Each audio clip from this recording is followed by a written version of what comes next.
मनमन्तराय कृन्तरं हृदन्तरे निरन्तरं वसन्तमेव योगिनः तमेकदं तमेव तं विचिन्तयामि सन्ततं महागणेश पञ्चरत्नमादरेण योऽन्वहं प्रजल्पति प्रभातके हृदि स्मरं गणेश्वरम् अरोगताम् अदोषतां सुसाहितीं सुपुत्रतां समायुतायुरष्टभूतिमभ्युपैति सोचिरात् जय गणेश पाहि मां जय गणेश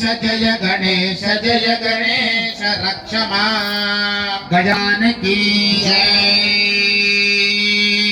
అమ్మ అందరు కూడా దేవుడు ముందర కూర్చోవాలని చాలా మంది సంకల్పం చేస్తారు, 7ంటికే లేచేస్తారు.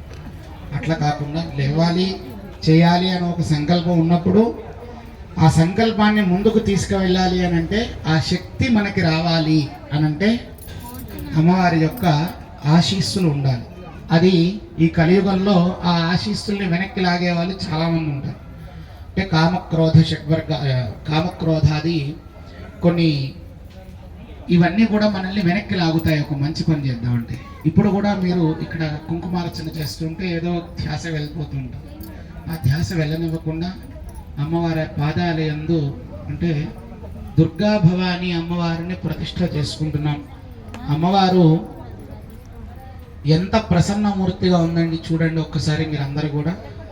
మనం వచ్చినప్పుడు విగ్రహం ఎలా ఉండింది, ఇప్పుడు ఎలా ప్రసన్నమూర్తి అయింది. వాళ్ళ 108 కలశాలతో అమ్మవారికి విశేషంగా స్నపన తిరుమంజన కార్యక్రమం జరిగింది.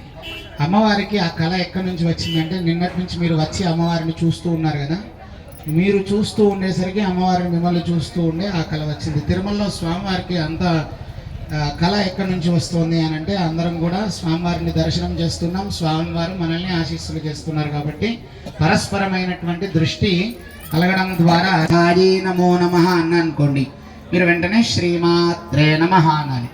అలా నేను 108 నామాలు, మీరు కూడా 108 సార్లు శ్రీమాత్రే నమః అంటూ అమ్మవారికి కుంకుమార్చన చేసుకుందాం.